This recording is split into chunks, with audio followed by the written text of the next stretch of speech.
Don't care about what you heard. Tune in to my boy T-Roy, the bird with the word. Ha ha. And we don't care about what you heard. Tune in to my boy T-Roy, the bird with the word. T-Roy, bird with the word, man. Yo, it's the Bird with the Word, and you heard it here first. What's going on, Bird Nation, man? It's your boy, the Bird, man. Just come back, with another video talking about, this week's past game, recap, and, preview of the upcoming game against the Jacksonville Jaguars. First of all, let's go Birds. 3 games in a row we didn't won.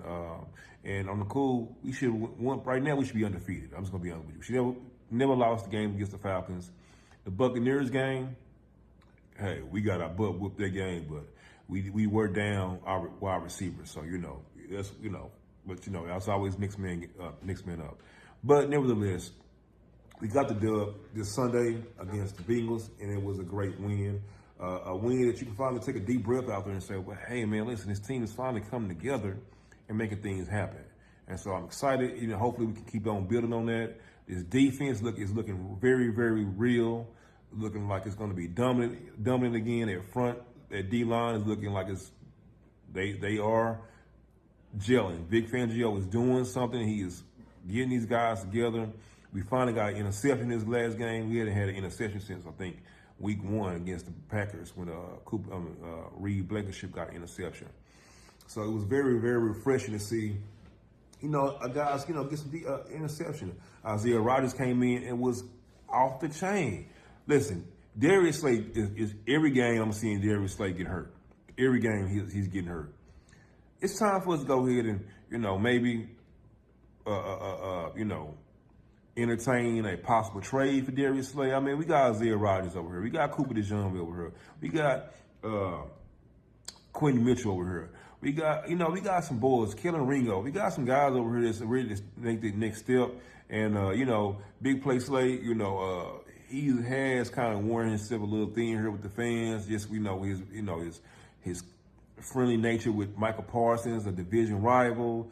With the talking about C.J. Gardner with Michael Parsons. So a lot of fans have been kind of off, upset with Darius Slay since last year. So if we were to lose Darius Slay, I don't think too many fans would, even bat an eye about it. Now, of course, if we was to lose Darius Slay and then down the line, our secondary suffered, then of course, people be looking, scratching their head like, man, we should maybe kept Darius Slay. But right now, we're not missing a beat. We don't have Bradbury right now, and our secondary isn't missing a beat. Sidney Brown's coming in off the chain with his play style. He's just a dominant. I've been saying this since day one. He's a dominant player. Cooper DeJean, man, him and Quentin Mitchell are as advertised. They have not missed yet. So I'm excited for them guys. We got a great win against the Bengals. We shut them boys down. They did score, 17 points, but after that, it was over. It was a wrap. They couldn't hang with us anymore. We were just doing, the play action was looking good. Devontae Smith with the touchdown, from the bum from Jalen Hurts. We just looked good all around, man. You gotta give my team. You gotta give my team credit when credit's due. I'm hypercritical of my team. When my team messes up, I am going to be the person that gets on here and let my team know, hey, we didn't look good. We need to step that up. I've been hypercritical of Jalen Hurts. These last 3 games, he hasn't turned the ball over, which is he was doing it every game. He was averaging 2 turnovers a game for the first 3 games. He hasn't had a turnover in the last 3. So shout out to Jalen Hurts for getting it together, building on top of some kind of, rhythm he's getting into right now, trusting his O-line. They are setting the pocket for Jalen Hurts every time.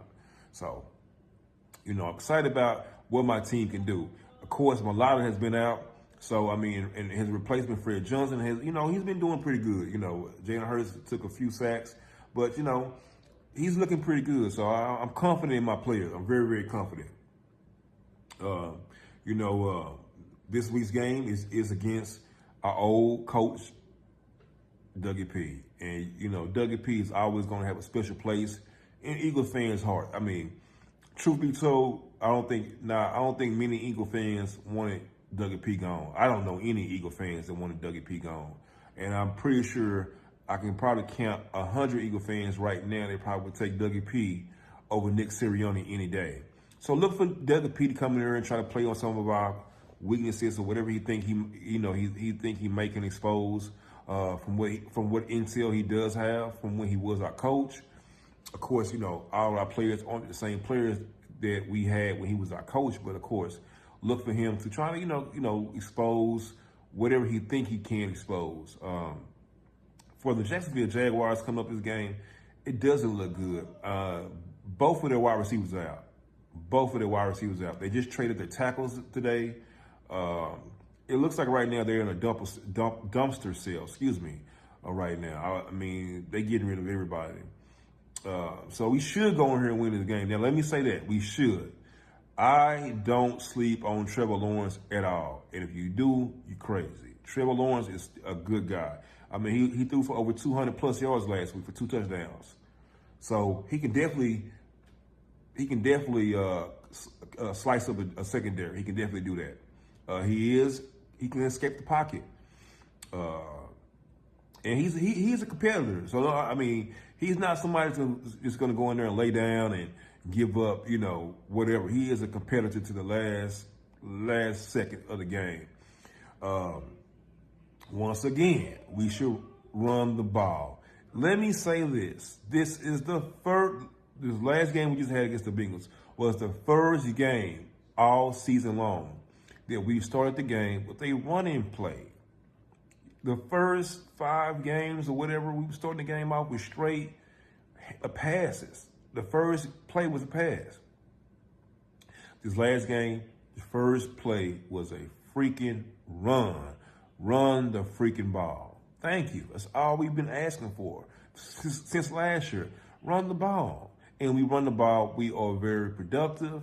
And when we run the ball, it opens up the play action and it opens up the pass for Jalen Hurts, which is what you want to do when you have a quarterback like Jalen Hurts. You want to make it easy. You want to make, don't put all the pressure on his shoulders for him to do everything by himself. So I'm glad that Kellen Moore is, dialing up some plays that look good, and I'm liking it. I'm loving it. So this game this week against the Jaguars, my predictions is, as always, I'm going to say we should score at least 30 a game. We should score in this game at least 35 points.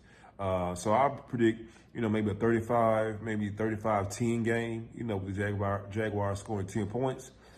And we should have another dominant game. Our defensive line should go, pick up where we left off against the Giants and go with the sacks. We should have multiple sacks this game. Multiple. This might be the game that ends their season. I mean, right now, their season isn't winnable anyway, but this might be the game where they might say, hey, you know what, it's time to sit some of the guys and it's prepare for next season, because this season looks like it's pretty much over and done with. And we could be the nail in the coffin. We could be the nail that puts the Jaguars out for the rest of the season. As far as any kind of hope, any kind of fight they have left, this could be the game where it just, like I said, it's over. So I'm excited about this game just because I want to see if my teams continue to build on success. I don't want to say any kind of regression. I don't want to see a low-scoring game because, in my opinion, that's regression. We've been scoring, big numbers here lately, and we need to continue to do that. If we're going to be competitive, if we're going to be taking series out here, we have to be able to score 25, 30 plus points a game, because you have other teams scoring 25, 30 plus a game. So with that being said, I'm excited about this game. Hopefully we can come out with the dub. Hopefully we can come out and like I said, insert our dominance again. Hopefully our D-line can have about 5 sacks game. Hopefully our secondary can come out with another turnover. That's what I'm looking for. Jalen Hurts, once again, hopefully no turnovers. And, I just want to see AJ he gets his time. He got his time last week. Let's keep on building on Smitty getting his time. Smitty got his time last week. Let's keep building on that. Why not a game where AJ and Smitty both can score, right? Because last week, man, it was what we call a hat trick for Jalen Hurts. 3 touchdowns, man. 3 tutties. And a passing touchdown. So, loving what I'm seeing at this team right now. I just want to make sure it's not fool's gold. and because we are beating bad teams. Let's not get that mistaken. Like, we're not beating the Ravens, we're not beating the Chiefs, we're not beating the 49ers. We're not beating any top upper echelon teams. We're beating, the teams we're supposed to beat. So, in this division right now, at this point, it's a two-team race. The Cowboys out of there. I mean, right now it's against the Commanders and the Eagles. The Commanders are still in first place. We are right behind them in second place. Right now, like I said, it's a two-team race with the Cowboys not being anywhere in our sights right now. Right now, they are 3-5 after losing to the 49ers this last week. And the Giants has lost to 2. So right now, it's just like I said, between the Eagles and the Commanders. So it's going to come down to a showdown between the two teams. I'm excited for it. I'm looking forward to it. Other than that, with that being said, man, I am the bird with the word. You always going to hear it first. As always, let's go Birds. EAGLES, Eagles. Let's go.